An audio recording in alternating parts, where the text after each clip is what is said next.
नमस्कार दोस्तों, मेरे YouTube चैनल में आप सबका बहुत बहुत स्वागत है। आज मैं आप सबके बीच में हाजिर हूँ कक्षा 7 का अध्याय 7 लेकर, आज़ादी का आंदोलन और राजस्थान। अगर आपको मेरा वीडियो पसंद आए तो इसे लाइक, कमेंट एंड शेयर करना ना भूलें। इसके साथ ही हम शुरू करते हैं आज का चैप्टर, आज़ादी का आंदोलन और राजस्थान। देश में जब आज़ादी का आंदोलन चल रहा था तब राजस्थान में इससे अछूता नहीं रहा। राजस्थान में अजमेर पर अंग्रेजों का सीधा आधिपत्य था। शेष राजस्थान पर राजा महाराजाओं का शासन था, इसलिए यहाँ संघर्ष का स्वरूप थोड़ा भिन्न था। अंग्रेजों ने देशी रियासतों के कामकाज में हस्तक्षेप करना प्रारंभ कर दिया था, जिससे यहाँ के सामाजिक ताने बाने में बदलाव आया। इसके विरुद्ध यहाँ के किसानों व जनजातियों ने आवाज़ उठाई और संघर्ष किया। कालांतर में विभिन्न रियासतों में प्रजामंडलों की स्थापना हुई। प्रजामंडलों ने लोगों की राजनीतिक चेतना जागृति की एवं बाद में राजस्थान के एकीकरण में महत्वपूर्ण भूमिका निभाई। राजस्थान में किसान आंदोलन। मध्यकाल में राजस्थान में जागीरदारों और किसानों के मध्य अच्छे संबंध थे। जागीरदार किसानों को अपनी जागीर में बसने के लिए प्रोत्साहित करते थे, परंतु अंग्रेजों व राजाओं के मध्य सहायक संधि होने के बाद अंग्रेजों ने राजाओं से नकद लगान वसूलना प्रारंभ किया। राजाओं ने राशि जागीरदारों से एवं जागीरदारों ने किसानों से वसूली। अंग्रेजों के साथ राजा व जागीरदार ऐशो आराम में पड़ गए एवं यह भार भी किसानों पर डाल दिया। उन पर लागतें बढ़ा दी गई। किसानों से बेगार ली जाने लगी। परेशान होकर किसानों ने विरोध में आंदोलन किए, जिनमें से प्रमुख निम्नलिखित हैं। राजस्थान में कई किसान आंदोलन हुए हैं, जिनके बारे में संक्षिप्त जानकारी हम यहाँ पर पढ़ेंगे। पहला था बिजोलिया आंदोलन। भारत में इस संगठित किसान आंदोलन की शुरुआत का श्रेय किसे दिया जाता है? मेवाड़ के बिजोलिया किसान आंदोलन को। मेवाड़ का बिजोलिया। इस आंदोलन की प्रमुख विशेषता क्या थी? ये 44 वर्षों तक चला और पूर्णतः अहिंसात्मक रहा। मतलब इसमें किसी भी प्रकार की हिंसा नहीं हुई, बिल्कुल ही शांतिपूर्ण रहा। बिजोलिया जो वर्तमान के भीलवाड़ा जिले में स्थित है, तत्कालीन मेवाड़ रियासत का ठिकाना था। यह आंदोलन धाकड़ जाति के किसानों द्वारा प्रारंभ किया गया। यह आंदोलन मुख्यतः 3 चरणों में विभक्त था। प्रथम चरण 1897 से लेकर 1914 तक। इसका सेकंड जो चरण था वो 1914 से 1923 और तीसरा चरण इसका 1923 से लेकर 1941 तक था। 1897 ईस्वी में राव कृष्ण सिंह के समय बिजोलिया की जनता से 84 प्रकार की लागतें ली जाती थी।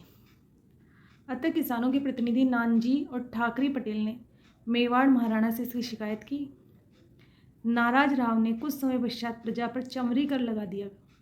किसानों के विरोध के बाद चमरी कर की लागत माफ कर दी एवं लगान में छूट दी गई। राव कृष्ण सिंह की मृत्यु के बाद पृथ्वी सिंह ने जनता पर तलवारबंदी की लागत लगा दी। किसानों ने साधु सीताराम दास, फतेहकरण चारण और ब्रह्मदेव के नेतृत्व में राव की इस कार्रवाई का विरोध किया। अब इस आंदोलन के दौरान ही श्री विजय सिंह पथिक ने सन 1917 में ऊपरमाल पंच बोर्ड की स्थापना की। ऊपरमाल पंच बोर्ड की स्थापना किसने की? विजय सिंह पथिक ने। इन्होंने माणिक्यलाल वर्मा के साथ भी ये मिले और इन्होंने किसानों ने पथिक के नेतृत्व में आंदोलन जारी रखा। किसानों ने शांतिपूर्ण सत्याग्रह किया और गिरफ्तार होते रहे। आंदोलन के तीसरे चरण में जमनालाल बजाज ने आंदोलन का नेतृत्व किया।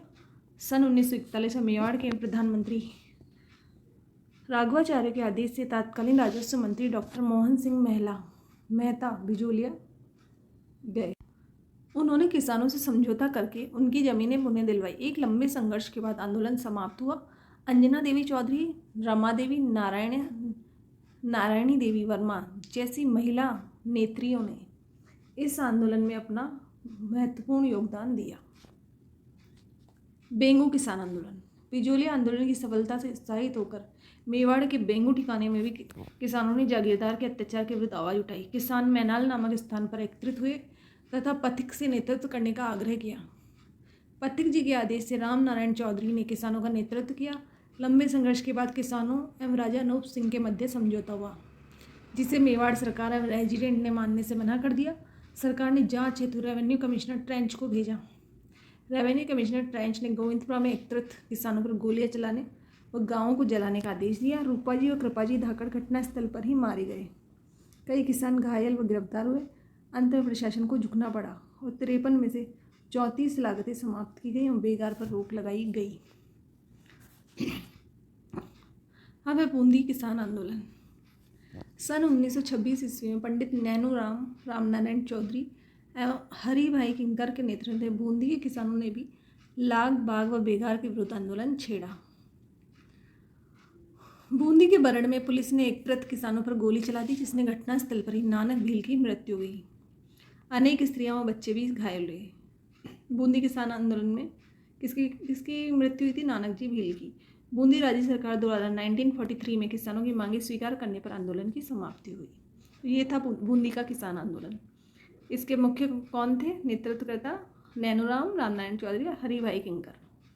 अब है अलवर किसान आंदोलन। नेमूचना। अलवर राज्य में जंगली सूअर किसानों की फसलों को नुकसान पहुंचाते थे। किसानों ने 1921 में सूअर मारने की अनुमति को लेकर आंदोलन किया। सन 1925 में अलवर महाराजा जय सिंह द्वारा की गई लगान वृद्धि के विरुद्ध किसानों ने नीमूचाणा गांव में एक सभा का आयोजन किया। सभा पर गोली चलाने से सैकड़ों किसान, स्त्रियों व बच्चे मारे गए। अनेक घरों को जला दिया गया। अनेक पशु जलकर मर गए। गांधी जी ने इस घटना की आलोचना करते हुए इसे राजस्थान का जलियांवाला बाग हत्याकांड कहा। तो ये एक महत्वपूर्ण प्रश्न है कि गांधी जी ने कौन सी घटना की आलोचना करके उसको राजस्थान का जलियांवाला बाग हत्याकांड कहा? अलवर किसान आंदोलन, नीमूचाणा। ये प्रश्न आ सकता है कभी भी किसी भी एग्जाम में। सीकर किसान आंदोलन। सीकर जयपुर राज्य का बड़ा ठिकाना था। ठाकुर कल्याण सिंह ने पूर्व ठाकुर की मृत्यु पर हुए खर्चे के लिए लगान में वृद्धि कर दी। वर्षा की कमी होने पर भी लगान की दरें कम नहीं की। किसानों ने इसका तीव्र विरोध किया। ठिकानेदारों ने निर्मम अत्याचार किए, किंतु किसान हताश नहीं हुए। किसानों के शांतिपूर्ण प्रदर्शन पर गोलियां चलाई गई। इस आंदोलन की चर्चा लंदन के हाउस ऑफ कॉमन्स में हुई। कौन से आंदोलन की चर्चा लंदन के हाउस ऑफ कॉमन्स में हुई? सीकर किसान आंदोलन की। जयपुर राज्य की मध्यस्थता के बाद बंदोबस्त सुधार के लिए किसानों को आश्वस्त करना पड़ा और लगान में भी कमी करनी पड़ी। सरदार हरलाल सिंह, नेतराम सिंह तथा पृथ्वीराज सिंह गोठड़ा इस आंदोलन से जुड़े प्रमुख नेता थे। अब है शेखावटी किसान आंदोलन। शेखावटी किसानों ने भी मनमानी लगान वृद्धि के विरुद्ध आंदोलन शुरू किया। चिड़ावे मास्टर कालीचरण ने सेवा समिति का गठन किया। नवलगढ़, मंडावा, ढूंढलोद, बिसाऊ, मालासर के किसानों ने लगान देने से मना कर दिया। तो मालासर के ठिकानेदार ने किसानों की बेरहमी से पिटाई की। ढूंढलोद ठाकुर ने भी किसानों पर निर्मम अत्याचार किए। हालांकि जयपुर राज्य ने जागीरदारों एवं किसानों को भी समझौता करने के कई प्रयास किए, किंतु यहाँ भी स्थायी समाधान नहीं हो पाया। आज़ादी के बाद ही संभव हुआ। अन्य किसान आंदोलन। सन 1945 में चंडावल ठाकुर ने लाठियों व भालों के प्रहार से किसान आंदोलन को कुचलने का प्रयास किया। इसी तरह 1947 में डाबड़ा में लगान, लागबाग, बेगार के विरुद्ध लगभग 600 किसान ठिकानेदार के पास गए तो उसने बंदूकें, तलवारें व भाले चलवाए, जिससे कई लोग हताहत हुए। अब है जनजातीय आंदोलन। राजस्थान में भील, मीणा, गरासिया आदि जनजातियाँ प्राचीन काल से निवास करती आई। दक्षिणी राजस्थान में भीलों का बाहुल्य, मेवाड़ के राज चिन्ह में इनका चित्र अंकित रहता है। जयपुर एवं आसपास के क्षेत्र में मीणा जाति का बाहुल्य है, परंतु समय के फेर से ये बहादुर जातियाँ सामाजिक व आर्थिक दृष्टि से पिछड़ गई। अंग्रेजी काल में इनका भारी शोषण हुआ। इस काल में कुछ जन सेवकों एवं समाज सुधारकों ने इन्हें जागृत किया। अब है भील आंदोलन। भीलों में जागृति की विचारधारा का प्रसार करने में गोविंद गुरु की महत्वपूर्ण भूमिका रही। इन्होंने संप सभा की स्थापना की। गोविंद गुरु ने बेगार व अनुचित लागतें न देने के लिए भीलों को जागृत किया। सन 1914 में मानगढ़ पहाड़ी पर आश्विन सुदी पूर्णिमा को संप सभा का अधिवेशन हो रहा था। तब अंग्रेज सेना ने पहाड़ी को चारों तरफ से घेरकर गोलियां चलाई। घटनास्थल पर ही हजारों आदिवासी मारे गए और घायल हुए। इसे भगत आंदोलन भी कहा जाता है। भील आंदोलन को भगत आंदोलन भी कहा जाता है। आदिवासी जातियों के दूसरे मसीहा मोतीलाल तेजावत थे। चित्तौड़गढ़ के मातृकुंडिया में तेजावत ने किसानों व आदिवासियों को बेगार, लगान, अत्याचार आदि के विरुद्ध संघर्ष का आह्वान किया। आंदोलन को गति देने के लिए एकता पर बल दिया, इसलिए इसे एक ही आंदोलन कहा जाता है। एक ही आंदोलन को गति देने के लिए हजारों आदिवासी उदयपुर में एकत्रित हुए तथा महाराणा को 21 सूत्रीय मांग पत्र दिया गया। इस मांग पत्र को मेवाड़ की पुकार कहा गया। महाराणा ने तत्काल 18 मांगे मान ली। देवल, डूंगरपुर, बांसवाड़ा में भीलों को संगठित करने का श्रेय भोगीलाल पंड्या तथा हरिदेव जोशी को भी जाता है। अब है मीणा जनजाति आंदोलन। मीणा जनजाति के एक वर्ग को अंग्रेजी शासन ने शांति व्यवस्था की जिम्मेदारी दे रखी थी। ये मीणा चौकीदारी करते हैं, हम बदले में गांव वालों से चौथ वसूला करते थे। ये मीणा चौकीदार मीणा कहलाए। राज्य में होने वाली चोरी डकैती के लिए अक्सर इन्हें जिम्मेदार ठहराया जाने लगा और किसी चोरी का माल बरामद न होने पर मीणाओं ने इस माल की कीमत वसूली जाने लगी। कुछ लोग आपराधिक कार्यों में संलग्न होने लगे। सरकार ने 1924 में क्रिमिनल ट्राइबल एक्ट के तहत 12 वर्ष से अधिक आयु के मीणा जाति के लोगों को प्रतिदिन समीप के थाने में अपनी उपस्थिति देने के लिए पाबंद किया गया। इन कारणों से मीणाओं में असंतोष फैला और मीणा समाज में व्याप्त बुराइयों, जयराम पेशा जैसे कठोर कानून को हटवाने और चौकीदारी प्रथा समाप्त करने के लिए आंदोलन चलाया गया। आज़ादी के बाद सन 1952 में जाकर जयराम पेशा कानून समाप्त हुआ। अब है प्रजामंडल। प्रजामंडल का अर्थ प्रजा का मंडल अर्थात संगठन। राजस्थान में प्रजामंडलों में महत्वपूर्ण भूमिका निभाई। पंडित जवाहरलाल नेहरू ने कहा कि किसी स्थान पर जन आंदोलन तभी प्रारंभ हो सकता है जब वहाँ की जनता तैयार हो। जन आंदोलन के संचालन का दायित्व जनता को दिया गया और राजस्थान की विभिन्न रियासतों में प्रजामंडल का गठन किया गया। पहला है मारवाड़ प्रजामंडल। जय नारायण व्यास ने जोधपुर में 1934 में मारवाड़ प्रजामंडल की स्थापना की। भंवर लाल सराफ इसके अध्यक्ष बने और प्रजामंडल आंदोलन को गति देने के लिए 1938 में रणछोड़ दास कट्टारी की अध्यक्षता में मारवाड़ लोक परिषद का गठन हुआ। फिर है जयपुर प्रजामंडल। 1931 में कर्पूर चंद पारगी एवं जमनालाल बजाज के प्रयासों से जयपुर प्रजामंडल की स्थापना हुई। यह राजस्थान का प्रथम प्रजामंडल था। 1936 में जयपुर प्रजामंडल का पुनर्गठन हुआ। जयपुर में चिरंजी लाल मिश्र के नेतृत्व में प्रजामंडल ने कार्य करना प्रारंभ किया। सन 1938 में जमनालाल बजाज की अध्यक्षता में पहला अधिवेशन हुआ। बाद में हीरालाल शास्त्री भी इसके अध्यक्ष बने। प्रजामंडल ने रियासत में उत्तरदायी शासन की स्थापना की मांग की। तीसरा है मेवाड़ प्रजामंडल। 24 अप्रैल 1938 को बलवंत सिंह मेहता की अध्यक्षता में मेवाड़ प्रजामंडल की स्थापना की गई। माणिक्यवाल वर्मा भी इसमें महत्वपूर्ण भूमिका रही। प्रजामंडल ने महाराणा पर में अंग्रेजों से संबंध तोड़ने का निरंतर दबाव डाला। स्वतंत्रता के संघर्ष में प्रजामंडल की सक्रिय भूमिका रही। फिर अब बीकानेर प्रजामंडल। 1936 में माघाराम वैद और लक्ष्मण दास स्वामी ने बीकानेर प्रजामंडल की स्थापना की। 30 जून 1946 को राय सिंह नगर में प्रजामंडल का खुला अधिवेशन आयोजित किया गया। फिर अब कोटा प्रजामंडल। अभिन्न हरि, तनसुख लाल आदि के सहयोग से नैनू राम ने हाड़ौती प्रजामंडल की स्थापना की। कोटा में पंडित नैनू राम की अध्यक्षता में मई 1939 में प्रजामंडल का अधिवेशन हुआ। कोटा प्रजामंडल के कार्यकर्ताओं ने अन्य प्रजामंडलों की तरह भारत छोड़ो आंदोलन में भाग लिया तथा उत्तरदायी शासन की मांग की। इन सभी प्रमुख रियासतों के साथ ही पूर्वी राजस्थान के राज्यों में भी प्रजामंडल आंदोलन की गतिविधियां समानांतर संचालित की जाती रही। इन रियासतों में प्रजामंडल आंदोलन मुख्य रूप से अंग्रेजी शासन से उत्तरदायी शासन के मध्य कड़ी के रूप में कार्य किया। अब ये प्रमुख जननायक पहले हैं गोविंद गुरु। गोविंद गुरु का जन्म डूंगरपुर राज्य में एक साधारण बंजारा परिवार में हुआ था। यह दयानंद सरस्वती से बहुत अधिक प्रभावित थे। इन्होंने डूंगरपुर, बांसवाड़ा, दक्षिणी मेवाड़, सिरोही, गुजरात और मालवा के बीच के पहाड़ी प्रदेश में रहने वाले आदिवासियों को संगठित करने का कार्य किया। इन्होंने 1903 में संप सभा की स्थापना की। संप राजस्थानी भाषा का शब्द है जिसका अर्थ है संयुक्त का प्रेम और बंधुत्व। संप सभा के माध्यम से गोविंद गुरु ने आदिवासियों को शराब, मांस, चोरी, लूटपाट आदि से दूर करने का प्रयास किया। मेहनत मजदूरी करके अपने परिवार का भरण पोषण करने का संदेश दिया। गांव-गांव में स्कूल खोलने, बच्चों बूढ़ों को पढ़ाने और ज्ञान का प्रसार का संदेश दिया। रोज स्नान करने और ईश्वर में आस्था रखने की बात कही। फिर है अर्जुन लाल सेठी। इनका जन्म जयपुर में हुआ था। जयपुर में इन्होंने वर्धमान विद्यालय की स्थापना की। ये अंग्रेजी, पारसी, संस्कृत, अरबी और पाली के विद्वान थे। इनके वर्धमान विद्यालय में देश भर के क्रांतिकारियों को समुचित प्रशिक्षण देने की व्यवस्था की। सेठी धार्मिक शिक्षा के साथ साथ विद्यार्थियों को देश सेवा और क्रांति का पाठ पढ़ाते थे।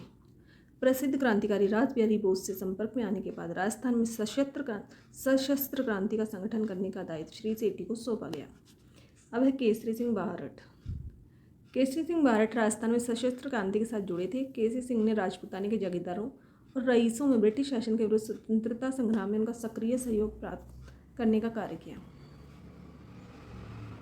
उदयपुर, जोधपुर, बीकानेर के राजघरानों पर इनका गहरा प्रभाव था।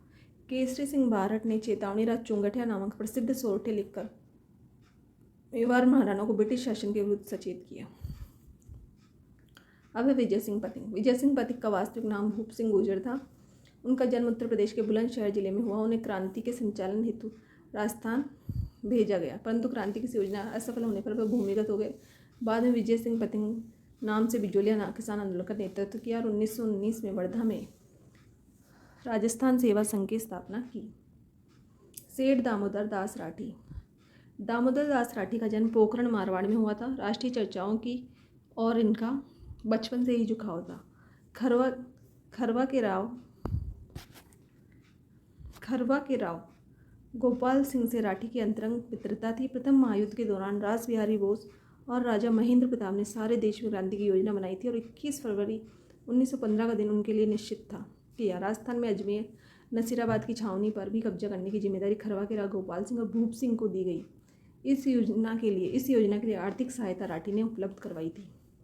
1921 में राठी ने ब्यावर के आर्य समाज की नींव रखी। ठाकुर जोरावर सिंह बाहरट, चांदनी चौक में लॉर्ड हार्डिंग पर बम फेंकने वाले रासबिहारी बोस के साथ ठाकुर जोरावर सिंह भी वहाँ उपस्थित थे। ठाकुर जोरावर सिंह ठाकुर केसरी सिंह बाहरट के छोटे भाई और अमर शहीद कुंवर प्रताप सिंह के चाचा थे। इनको पकड़ने के लिए कोटा सरकार ने बिहार सरकार ने भारी इनाम की घोषणा की थी। लॉर्ड हार्डिंग पर बम फेंकने की घटना के बाद 27 वर्षों तक भूमिगत रहते हुए सन 1939 में इनकी मृत्यु हुई। अब है कुंवर प्रताप सिंह। यह केसरी सिंह बाहरट के पुत्र थे। इन्होंने रासबिहारी बोस के साथ क्रांतिकारी गतिविधियों में भाग लिया। प्रताप जोधपुर होकर आ रहे थे, तब इनके परिचित आसानाड़ा स्टेशन मास्टर ने अपनत्व का ढोंग रचते हुए इन्हें गिरफ्तार करवा दिया। इन्हें बरेली जेल में भेज दिया गया। कठोर यातनाएं दी गई। साथ ही क्रांतिकारियों की जानकारी प्राप्त करने के लिए प्रलोभन भी दिए, लेकिन इन्होंने अपने साथियों के बारे में कुछ भी नहीं बताया। इनके धैर्य, कष्ट, सहिष्णुता के आगे CID के डायरेक्टर चार्ल्स क्लीवलैंड भी चकरा गए। ब्रिटिश सरकार की अमानुषिक यातनाओं का शिकार होकर बरेली जेल में अल्प आयु में ही ये शहीद हो गए। राव गोपाल सिंह खरवा। राजस्थान में सशस्त्र क्रांति का कार्य खरवा के ठाकुर राव गोपाल सिंह व विजय सिंह पथिक को सौंपा गया। अंग्रेजों को पता चलने के बाद क्रांति की योजना विफल हो गई। विजय सिंह पथिक व राव गोपाल सिंह को टाटगढ़ जेल में बंद कर दिया गया।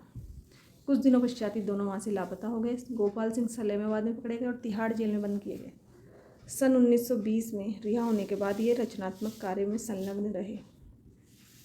अब है इसकी शब्दावली। बेगार, बिना मजदूरी के बलपूर्वक करवाया जाने वाला काम। सत्याग्रह, सत्य के लिए किया गया हठ या आग्रह। लागबाग, जागीरदारों द्वारा अपनी जनता से लिया जाने वाला लागत, कर और बेगार। चमरीकर, जनता से बेटी की शादी पर जागीरदार द्वारा लिया जाने वाला कर। अब बहुविकल्पीय क्वेश्चन। चेतावनी राज चुंगटिया नामक प्रसिद्ध सोरठे किसने लिखे थे? केसरी सिंह बाहरट, अर्जुन लाल सेठी, जोरावर सिंह बाहरट या राव गोपाल सिंह खरवा? इसका आंसर है ए, केसरी सिंह बाहरट।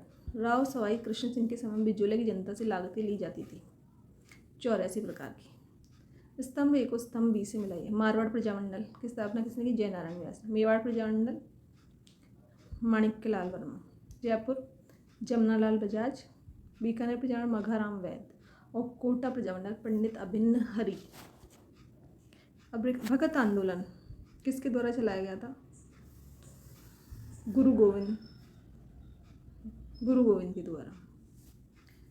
और 1912 में वर्धा में राजस्थान सेवा संघ की स्थापना विजय सिंह पथिक ने की। इन्हीं 3 किसान आंदोलनों के नाम बताइए। भील आंदोलन, बिजोलिया आंदोलन और किसान आंदोलन अभी अभी हमने पढ़े, वो सभी आंदोलन मीणा जनजाति का था। एक भील आंदोलन था, शेखावाटी का किसान आंदोलन था, सीकर का किसान आंदोलन था, अलवर किसान आंदोलन, बूंदी किसान आंदोलन और बेंगू किसान आंदोलन। इनमें से कोई से भी 3 आप जो लिखना चाहें वो लिख सकते हैं। गोविंद गुरु किसके विचारों से प्रभावित थे? दयानंद सरस्वती। बिजोलिया किसान आंदोलन संक्षिप्त टिप्पणी लिखिए। ये इसमें पीछे दिया हुआ है और आप उसमें से लिख सकते हैं आराम से। प्रजामंडल से आप क्या समझते हैं, ये भी पीछे के प्रश्नों में जो मैंने अभी भी बताया है उसमें से आप लिख सकते हैं। तो ये था हमारा आज का टॉपिक, अध्याय 7, कक्षा 7 का अध्याय 7, आज़ादी का आंदोलन और राजस्थान। आशा है आप लोगों को चैप्टर अच्छी तरह समझ में आया होगा और ये वीडियो भी पसंद आया होगा। अगर आपको मेरा वीडियो पसंद आए तो इसे लाइक, कमेंट एंड शेयर करना ना भूलें। Thank you so much. जय हिंद।